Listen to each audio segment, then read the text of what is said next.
everyone, and welcome to Sox Machine Live. I am Josh Nelson alongside Bennett Carroll, who is my co-pilot for this episode of Sox Machine Live on Thursday night, August 26th, 2021, as we are streaming live on our YouTube page at youtube.com/Sox Machine. So for all those that are watching this live stream, thank you so much for doing so. For the 5 people that watch on Twitch, thank you. And for everybody else that's catching the stream on Twitter via Periscope, hello. Make sure to follow us at Sox Machine. Also follow Bennett at the Bennett K, and you can follow me on Twitter at SoxMachine_Josh. But Bennett, I got a funny story to share. So typically we want to always dive right into what the White Sox have done. As I was getting ready for the show, I wanted to trim up my beard before being on camera. So I'm taking a shower and I turn the beard trimmer on and I make a pass and I look in the mirror and I'm like, oh, damn it. I've been there, yep. I forgot to put the guard on. So for those that are watching, I have less beard.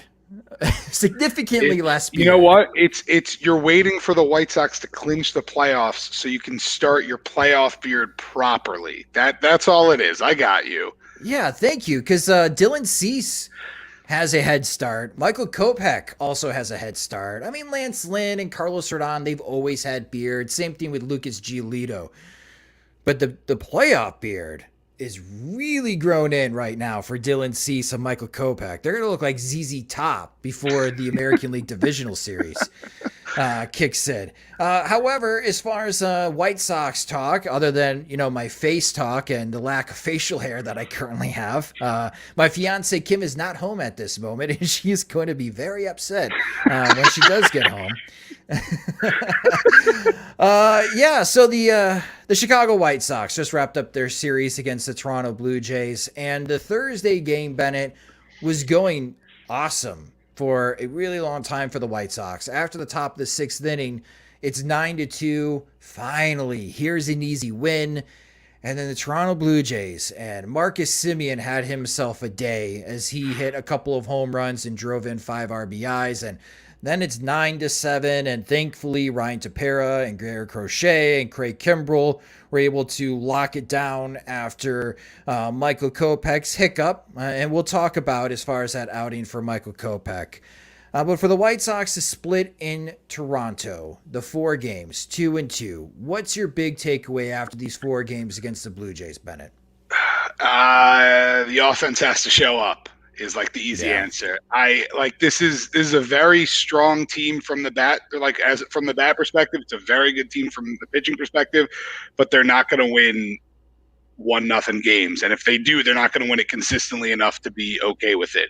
The offense needs to show up more often and more regularly than either 9 runs or 1 run. I think we'd all appreciate just 3 or 4 5-run, 5-run, 8-hit performances or 5-run, 10-hit performances where the offense is just having normal days, not either an explosive output or not showing up.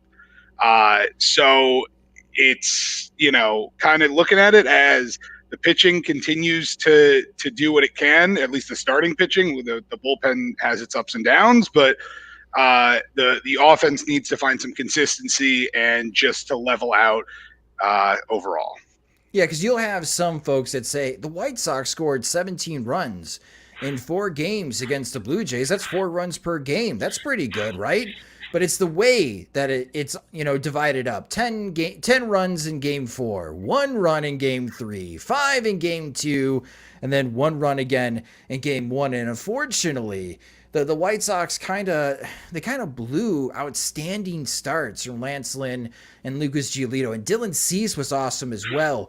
As I mentioned on the White Sox wake-up call, Lynn, Cease, and Giolito combined for 20 innings pitched and only allowed 3 earned runs. And the White Sox lost 2 out of 3 of those games. And as I mentioned that White Sox wake-up call, Bennett, for the games that the White Sox have lost in this series against the Blue Jays, I think will demonstrate how they're going to lose in the postseason. The starting pitching, I have more faith in the starting pitching that they're going to hold up. They're not going to run out of gas before the regular season ends, and they're going to be able to shut down even the more powerful offenses in the American League. I have more faith that they can do that. And I have faith that the White Sox will be in the game from the first to the sixth inning.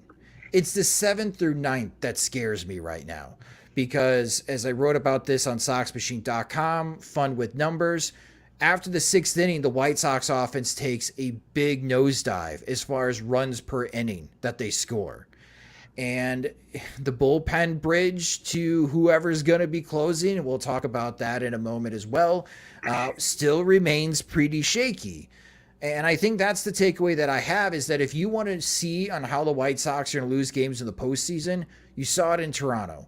Outstanding starting pitching. The offense is non-existent because they're not hitting home runs, because they consistently hit balls on the ground.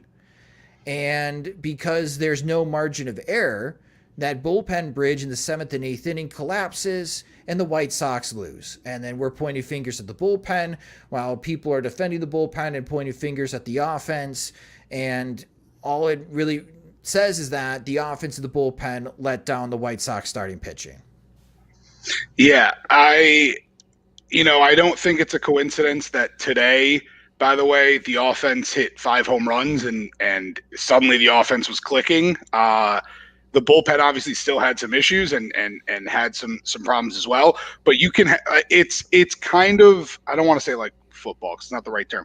You can have one thing going wrong. You can have an offense that's not hitting great, but your starting and bullpen is great, or your offense is crushing it and your starting pitching is great and your bullpen's struggling. You can't have 2 of the 3 and really stick around and be successful. So today, the offense was there and the starting pitching was there, and it was enough for the bullpen to still have issues, and they were able to hang on and win. But you can't do that with 2 of the 3 going wrong, and I think you saw that in some of the other games of the last couple of weeks. Really good point. Really good point, Bennett. Can I gush about the Luis Robert home run in Game 4 for a moment? I think that was the best at-bat of his young career to date. And for those that missed it, against Hyun-Jin Ryu, the game's 1-1. Tim Anderson had just singled, so there's a runner on first base and 2 outs. And Ryu steals a strike on a cutter off the inside corner. It was not a strike. It was too far in to be a strike. But the home plate umpire called it a strike. And then Robert fouls off a pitch, and he's down 0-2. And then Ryu throws changeups outside, way off the outside corner. And Robert fouls that one off. And then the fourth pitch in the at-bat, Ryu throws another changeup, but this time it's much lower. And when he released it, I figured that Robert was in swing mode already, Bennett. And here comes a strikeout. But somehow Robert was able to foul it off. And again, I'm still thinking he's in swing mode. I wouldn't even throw a strike. And I'm sure Robert's going to chase. And Ryu thought the same thing. So he throws a high fastball on pitch number 5. And Robert lays off it. And then he lays off the next 2 pitches. Like suddenly a mid-at-bat adjustment in which Robert told himself, I'm only going to swing at strikes. And I know what the strike zone is. And Ryu then goes from, I'm ahead 0-2 trying to strike out Luis Robert, to it's a full count. And on the 8th pitch of that bat, Ryu throws a 74-mile-per-hour curveball. Really slow, especially in today's major leagues. And Robert's able to foul that off. And it's now pitch 9 in the at-bat. So Ryu's thinking, I'll just throw an inside cutter. At the very least, Robert will just jam himself, maybe hit a grounder, and it will end the inning. Instead, Robert seems to know this pitch is coming, or just waits long enough back and crushes it for a 410-foot home run. And it gives the White Sox the lead 3-1. It shakes Ryu bad because in his next at-bat, he goes full count again to Jose Abreu. And he throws back-to-back changeups, which I don't understand what the thinking is there, because Abreu was slugging 750 50 on against changeups from left-handed pitchers. Like, that's not the pitch you want to throw at all if you're a left-handed pitcher. And Ryu threw that pitch twice and rightfully got taken out of the yard by Jose Abreu. But that at bat by Luis Robert just tells me how far he has come, especially at the plate, especially what we saw from last September when he just looked lost, Bennett. And it was really disheartening because I thought Luis Robert was going to win the American League Rookie of the Year easily after his tremendous August. Then the league figures him out. He doesn't make the adjustment, and he looks really bad in September. And Kyle Lewis takes the American League Rookie of the Year award away from Luis Robert. But since Robert has been off the injured list, we're still seeing this mature approach. And we saw it today against Ryu. And if he can master these type of at-bats where he can make a mid-at-bat adjustment, work the count, and still flash the type of power and the strength that he has in taking a very good pitcher like Ryu out on a full count, man, does that make this White Sox offense a lot more dangerous. Yeah, it's funny. My thought last year with him was always because in response to the Houston Astros situation, the league basically banned all iPads from players, right, to study. So my thought with him was always, with the knowledge that Jose Abreu once had to buy Eloy Jimenez an iPad to recap his at-bats and that sort of thing. It's something that a lot of White Sox rookies probably struggle with when they first come up or when they're in the minors, just not even just making mid-game adjustments, but knowing what to look for and how to study and what to study. So my thought was always this year was going to be the year that, Luis Robert, we know what the potential is. Now he's going to be able to look at it every at-bat and learn to make adjustments. And I'll be honest, the beginning of the season feels like it was about 2 years ago with the way 2020 and 2021 have been rolling. So I know he didn't immediately step up and make this advanced approach. And I agree with you. Maybe it was something while he was on the injured list, he took more time to study and matured his approach that way. But I think I wouldn't shock me to hear if it was a lot of video review that helped him and that maturing approach just as he sees more pitches. Don't let him hear what I have to say, or don't tell him this, but our friends from the 108 Beef Loaf on their podcast in their latest episode, he was raving about the baseball IQ for Luis Robert and just how smart of a baseball player he truly is. And I think he flashed some of that baseball IQ in that at bat against Hyun-Jin Ryu. And I am a big believer that if he can remain healthy, Luis Robert is the most talented player on this White Sox roster. Yes, you're going to get the home runs and the RBIs from Jose Abreu and Eloy Jimenez. And Tim Anderson is fantastic. And if Yohan Makata can ever hit for power again, he's going to put up huge numbers. But Luis Robert is the five-tool player. He is the player in this White Sox roster that, if healthy and plays 150 of the 162 game season, could challenge Mike Trout, I truly believe this, in a WAR title and be in that MVP consideration just because he's someone that can go out and win the Platinum Glove as the best defender in the American League and in the major leagues, not just a Gold Glove in center field. He's hitting well above 300. He's hitting for contact, Bennett. He's walking more. We know about the elite speed when the hip flexor is fine, and right now he's taking it easy because he doesn't want to injure himself again before the postseason. And he's got easy power. Like, it's easy to see him hit 25 home runs without much effort as far as in his swing. He's the player on this White Sox roster in 2022 and beyond that I believe can have a 7+ WAR season. And we haven't seen one of those seasons since the 90s with like Albert Bell and Frank Thomas. Yeah, I'll give you my 2022 fantasy baseball tip of the year right now. It is draft Luis Robert because his ADP is going to be too low. If he's healthy, 100% on your side. I don't know what his ceiling is, and I don't mean that in a bad way. I mean that if you told me next year fully healthy, he went 30-30, it was not a thought. 40-40, I'd be like, wow, he really took a step, but not out of the realm of possibility with his abilities. So it's crazy. And yeah, agreed. I think, as you said, the 5 tool all around, he has the most insane skill set of any member of the White Sox. Yeah, and that's incredible to say, right? Because Tim Anderson has done a terrific job in his development to be an incredibly dynamic player, and he currently leads the White Sox position players in wins above replacement. And I'm not trying to take anything away from Anderson and Jimenez and Makata and Abreu. We can throw in Yasmani Grandal as well into that conversation, as he's one of the better catchers in all of Major League Baseball. But Luis Roberts' talent is in another stratosphere compared to those guys. And I really believe in his skill set. And we got to see another flash of his brilliance on Thursday.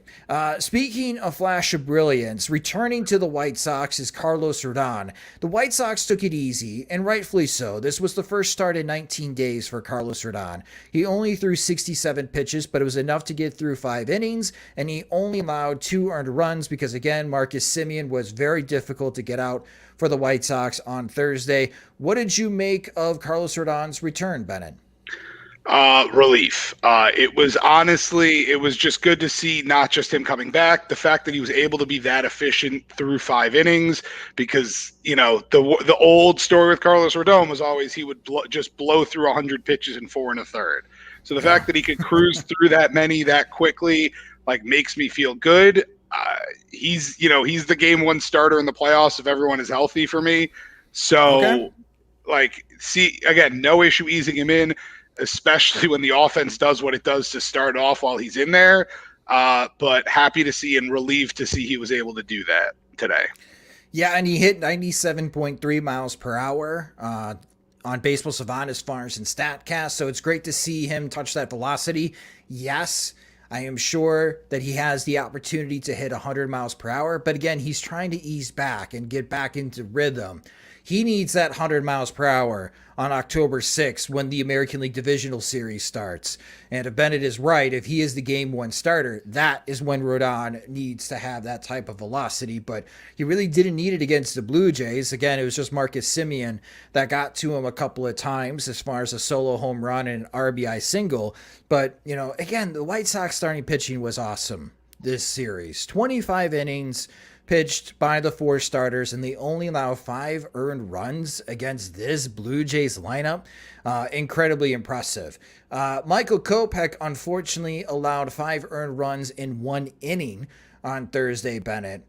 And an odd series, an odd usage pattern for the White Sox with Michael Kopeck. So on Tuesday, he throws 9 pitches, and he gets into a little bit of a jam. 2 base hits, runners on first and third, and with 1 out, La Russa decides, even with a 4-run lead, that it's too close. I got to go get Liam Hendriks for the 5-out save. And then eventually Craig Kimbrell is warming up in the bullpen just in case if Hendriks blows the save or it gets to a 1-run game. It was really odd usage and just such a short hook for Michael Kopeck on Tuesday. Enter Thursday, he's got a 7-run lead. I'm thinking this is a great opportunity for Michael Kopeck to go 2 innings, extend himself. But the Blue Jays were on his fastball, and the slider was not sharp for Michael Kopeck. It was hanging up on him. And the Blue Jays took advantage of it. And again, Marcus Semien, he had a 3-run homer off Michael Kopeck, and it goes from a 9-2, oh, this is going to be an easy afternoon game, to why are we sweating? What in the world is going on? It's 9-7? What happened? What did you take away from Kopeck's appearance, and are you now concerned about Kopeck? So I think, and again, with the extra year off, it's so hard. When you're coming back from Tommy John, people will regularly go through a period of dead arm. And we haven't really seen it with Carlos Rodon, which also worries me, although that might have been what this IL stint was. But Michael Kopeck 3 years ago, when he was healthy, before the Tommy John, threw 126 innings. The year before that, he threw 134. There hasn't been another year where he's thrown more than 65 innings. So this year he is already on, and thankfully the MLB app is here because I have the stats right in front of me. He's at 50 innings pitched. Okay. So yes, he's thrown a lot more, but that was before Tommy John, before he stretched that arm out. So, and it's funny because I've been saying this from the get-go, even when I really didn't like anything Tony La Russa was doing. The way he deployed Michael Kopeck was perfect, and it really didn't make sense this series. But he's had struggles, so I also get it. So I don't know if he needs just a quick IL stint again, if he needs a full reset, put him at the back of the bullpen, which I guess that's what today was supposed to be. But just a full clean slate. You're not sending him down. Like, that wouldn't make sense. But even if it's just like, take some time, you'll work a couple extra bullpen days, just clear your system. He needs something. It might just be his arm is not acting up, but a little dead just from the added work from recently. But long term, it's still obviously no worries. Just, concerned about, the load on his arm right now, I think. We got a couple of comments, and for those that are listening to the podcast version of this Sox Machine Live, when we are streaming live on youtube.com/Sox Machine, for those watching live stream, they can chat with us via the comment section, post questions as well that we'll read live during the show. We got a couple of comments regarding Luis Robert. One from Tim Mayer. Luis Robert has a sixth tool, and that's TikTok. And yes, my lady friends have found Luis Robert's TikTok, and big fans. They are now big fans of Luis Robert. And then, of course, our friend Beefloaf wrote to us, Luis Robert is beautiful. I love him. And shame on me for trading him in my 2019 Sox Machine offseason plan project. And Buddy will never let you forget. A very popular sports radio topic in Chicago, Bennett, is who should be closing games for the Chicago White Sox. And I say sports radio topic because this is a conversation that gets everyone riled up. Who should be closing games, Liam Hendriks or Craig Kimbrel? Kimbrel's only comfortable pitching the ninth, so he should be closing games. And you can't mess with the mental aspect of him. And I don't buy any of that. Like Kimbrel did come out on Thursday in the ninth, and he looked the best that he's looked in a White Sox uniform.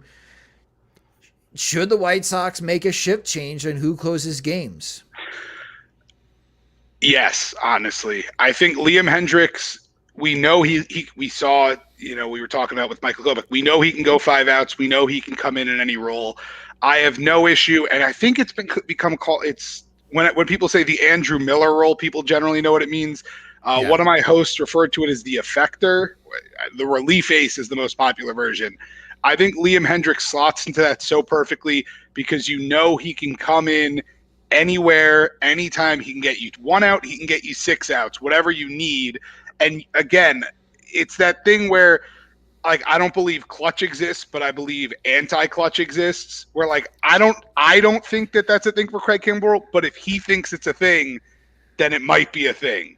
So, like, if that's the way it's going to work with Craig Kimbrel, like, we traded Nick Madrigal, we got to make sure we get our money's worth, kind of thing, So, if we have to keep him in the ninth, we have to keep him in the ninth, and I think that Liam Hendriks has shown he can be deployed anywhere. And that's what I think a lot of us wanted earlier in the year anyways, was Liam Hendriks being able to come out in the 7th or in the 8th as needed in a non-save situation.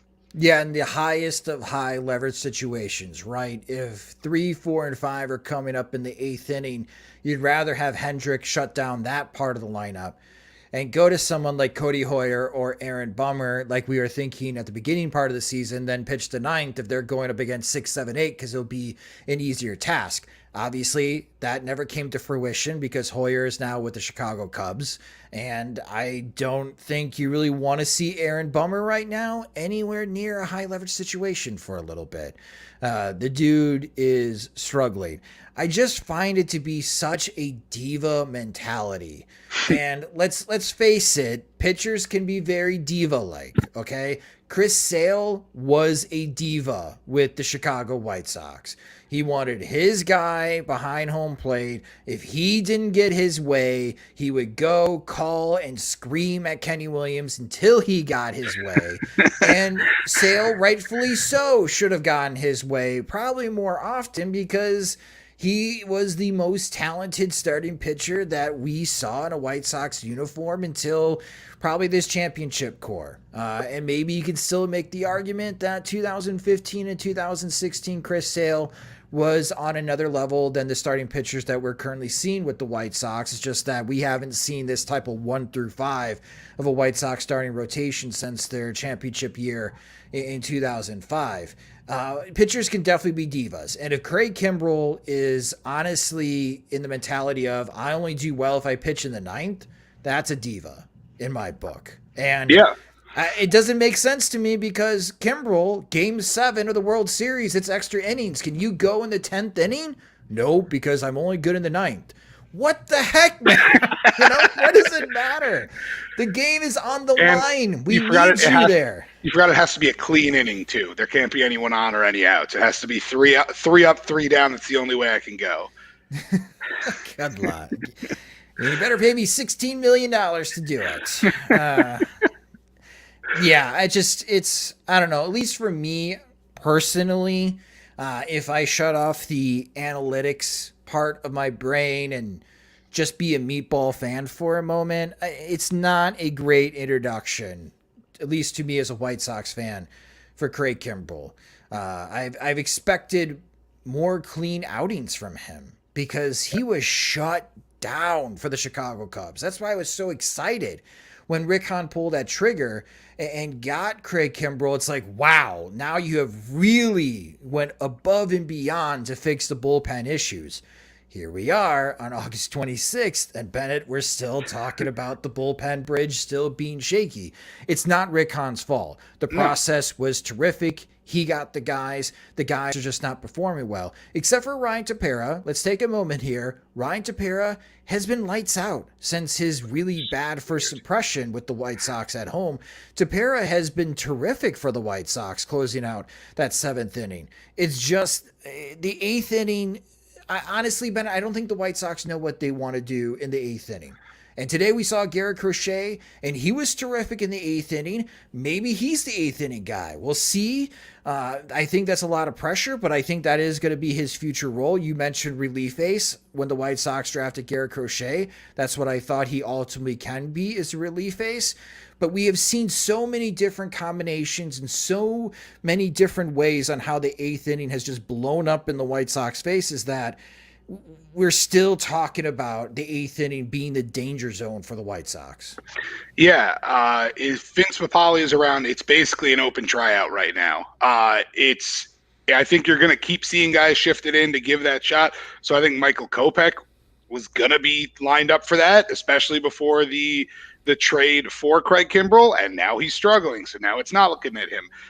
Ryan Tepera throws a great 7th. I think if Garrett Crochet doesn't throw a good 8th today, Ryan Tepera probably slips into the 8th next time. So it's just that kind of thing where, it's unfortunate to say this because, you want to pull your hair out watching this bullpen, but like the next 6 weeks or 5 weeks now, as we're in late August, it's going to be experimentation, especially with the bullpen.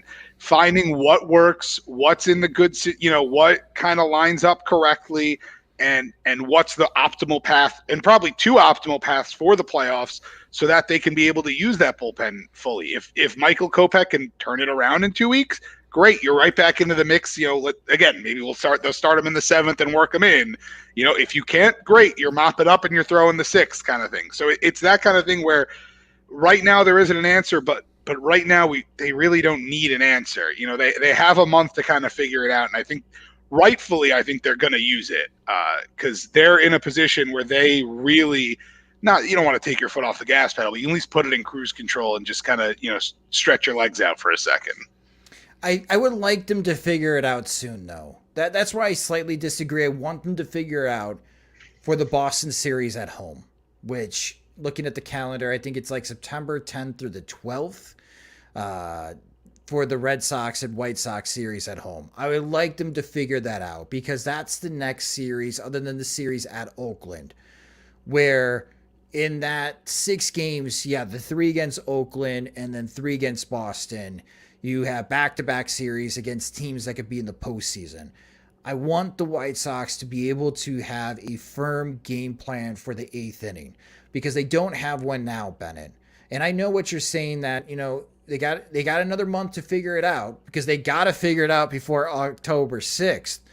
But I'm also looking at it, the glass is like half full. Well, it's half empty. You don't have that many games left to figure out what your 8th inning plan is. And you may enter in overthinking, and that's where managers get in trouble as well. It just really helped if somebody in this bullpen stepped up big time. And to come full circle in this conversation, maybe you are right, Bennett. Maybe Liam Hendricks has to be the relief ace and Craig Kimbrell is the closer, because I think all White Sox fans have a lot of faith that, Hendricks can absolutely take care of the 8th. And not can he only take care of the 8th, but he could probably take care of the 7th. So if someone like Carlos Rodon can go only 5 innings in a postseason game because you're worried about injury, maybe Ryan Tepera takes the 6th, Hendricks takes the 7th and 8th, and then Hendricks hands off the ball to Craig Kimbrell, and you win yourself a playoff game. Maybe that's the route the White Sox will have to take in the postseason. But I'd like to see someone step up and try to solidify that 8th inning role because, again, it is August 26th, and we're still talking about the 8th inning when we all thought on July 30th that Rick Hahn had fixed that issue by acquiring Craig Kimbrell. Now, the Chicago White Sox, after this series against the Toronto Blue Jays, they went 7-7 during this 14-game gauntlet, facing teams that are going to be postseason contenders: the Yankees, the Athletics, the Rays, and the Blue Jays. Going 7-7 is pretty good against playoff teams. Bennett, what was the big lesson that you learned over these last 2 weeks during this 14-game gauntlet for the White Sox? Tim Anderson is the straw that stirs the drink. It's not as simple as that, and it obviously yesterday they still didn't score, but Tim Anderson is the key to this offense, the guy that gets the team going. When he was out for 5 games, I think they had 1 game where maybe 2 where they scored more than a couple runs. He's just, I don't know if, and it seems like it's him leading off has to be it too. I don't know if it's the way he carries himself, the way he hypes the team up, but Tim Anderson is the key to this offense, in my opinion. And the fact that they went 500 while missing him for a third of that run is even more impressive to me. Yeah, and he is the heart and soul of the Chicago White Sox, especially in 2021. Jose Abreu's been the leader for a while now, from this transition from the rebuild White Sox, who are absolutely terrible, and Jose Abreu's the best team on an absolutely terrible team. And now it's been handed off to Tim Anderson, who is the face of the White Sox. Every big game, he's doing the post-game interview, even though he may not have had the biggest game for the White Sox. And when he's in the lineup, they do play with a lot of energy. And that was something that I was kind of confused about, is that, Tim Anderson's a very good hitter, but you still have very good hitters in this lineup. They should be scoring more than 1 run. So hopefully Tim Anderson stays healthy the rest of the way. I'm sure the White Sox will, when they clinch the American League Central, not if, when they clinch the American League Central, that they'll still work out some days off to keep Tim Anderson's hamstring fresh, because that seems to be barking up on him, and he's missed time in each of the last few seasons because of hamstring issues. So that's a good one, Bennett. And again, I'll just reiterate, I believe in the White Sox starting pitching, that I think they'll be able to go toe-to-toe. I think if they had to start the postseason in Houston, they're going to fare better than they did in May at Houston, where they pretty much got shell-shocked by the Houston Astros team. We'll see. But right now, it looks like it's going to be a collision course, and it's going to be White Sox-Astros in that American League Divisional Series. Well, after this 14-game gauntlet for the Chicago White Sox, they get a bit of a breather here. They are at home for the next week, and they only play 5 games in 7 days, in which they have Monday and Thursday next week off. So that will definitely help as far as the White Sox to give extra rest to the players, but also line up their starting rotation on what they want to do 1 through 5 as they inch closer to the postseason. And the first 3 games out of their 5-game homestand is the Chicago Cubs. And the Cubs are not good. That's as nice as I can put it. They are becoming more unrecognizable for the day. As far as the players in the lineup, guys I've never even heard of, and I'm sure this is how Cubs fans felt when the Chicago Cubs in 2016 and 2017 and 2018 were playing the White Sox. Like, who's Yolmer Sanchez? I thought he was Carlos Sanchez. Nicky Delmonico's batting cleanup? Who's this guy? Ryan Lamar? Who's that guy? Who's who on the Sox Machine, I survived the rebuild pennant. But for this series for the White Sox, they swept at Wrigley, Bennett, and pretty convincing fashion in the last 2 games. There was the scare in the first game when Andrew Romine, out of all players, tied the game off Craig Kimbrell. What are you expecting from an energy level of the White Sox coming home to face the Cubs? Because they played at a pretty high tempo at Wrigley Field. They still cared about at least the first half of the Crosstown Classic.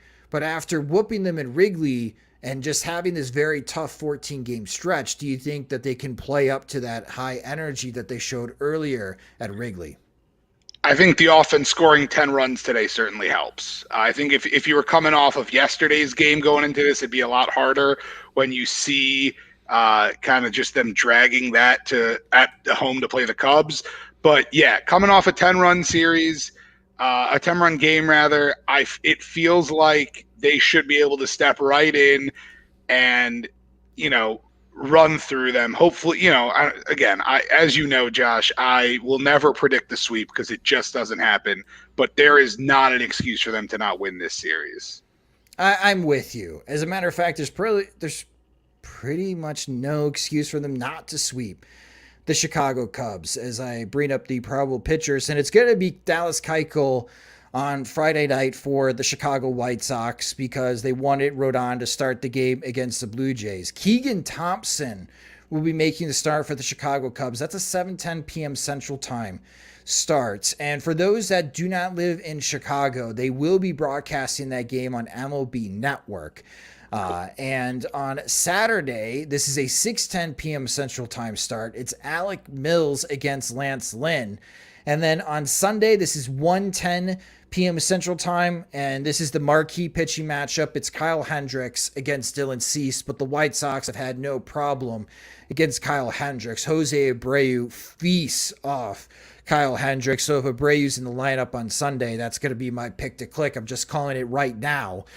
For those that are the betting folks, you'll probably want to put in a home run prop bet this upcoming Sunday. And we know that Dylan Cease loves facing the Cubs, and it's funny. The White Sox are not letting off the gas. They could easily give Lance Lynn a day off and give a start to Reynaldo Lopez if they wanted to.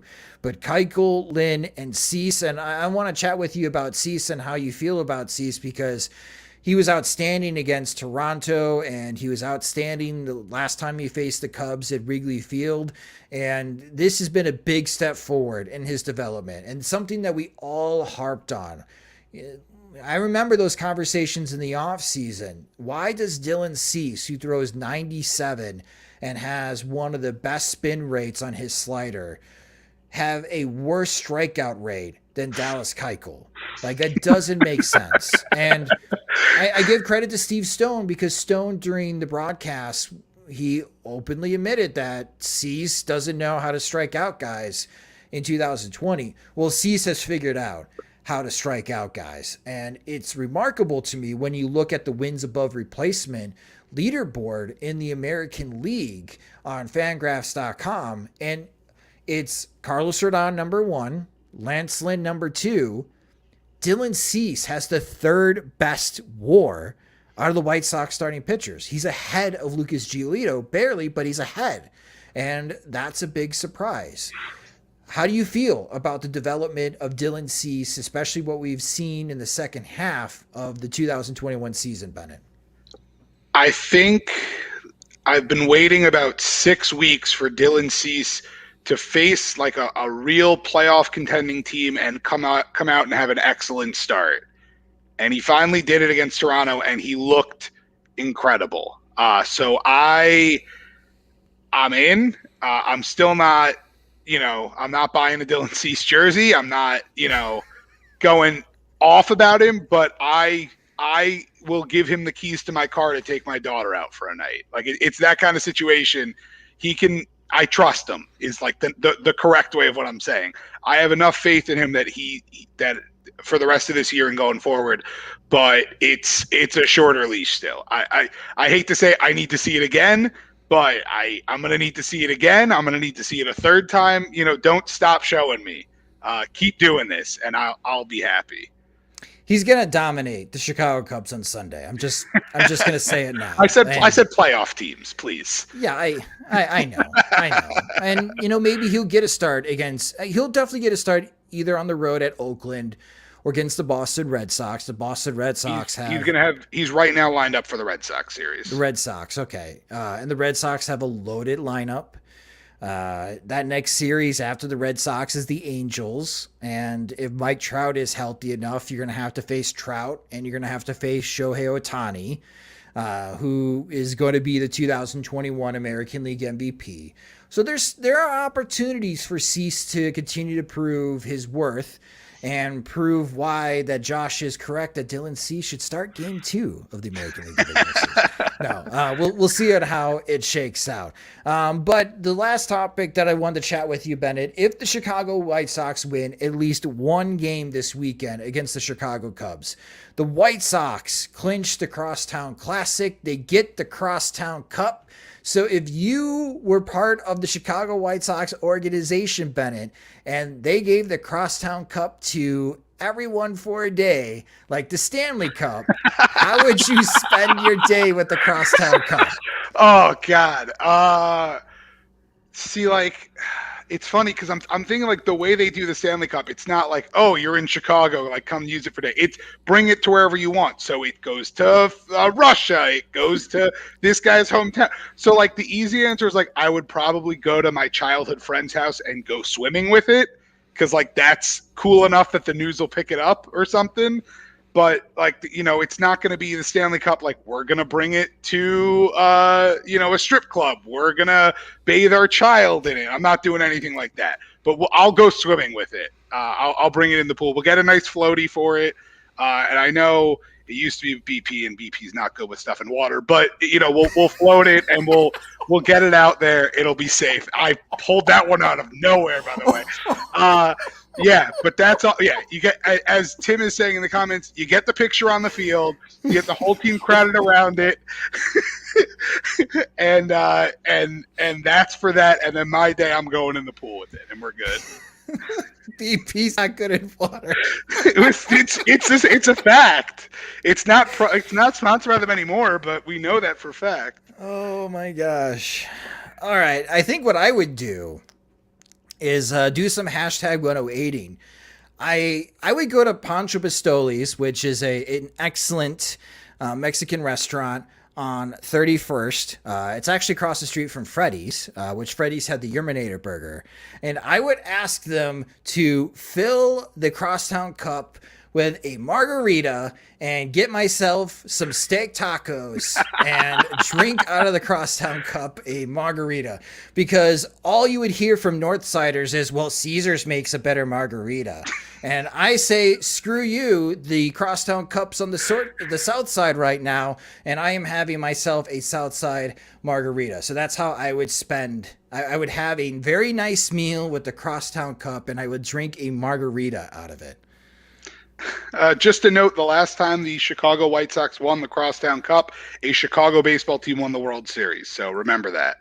I can't believe they won the Crosstown Cup in 2016. It's amazing. It's my favorite picture because you can see everyone in the picture hates each other, but they're all crowded around this trophy they won. Oh, what a team.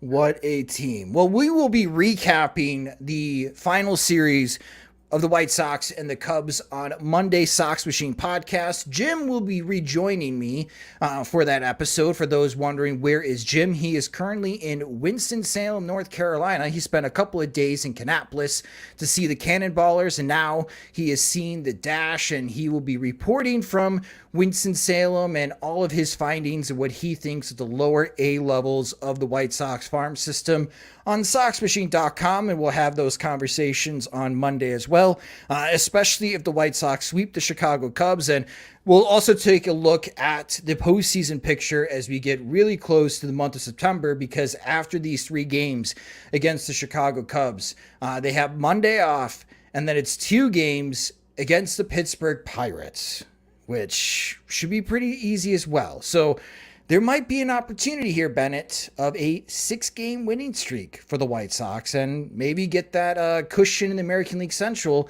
extended past 10 games again over Cleveland. Yeah, I don't predict sweeps. They're taking both the games against Pittsburgh. They should. Oh boy, if they don't.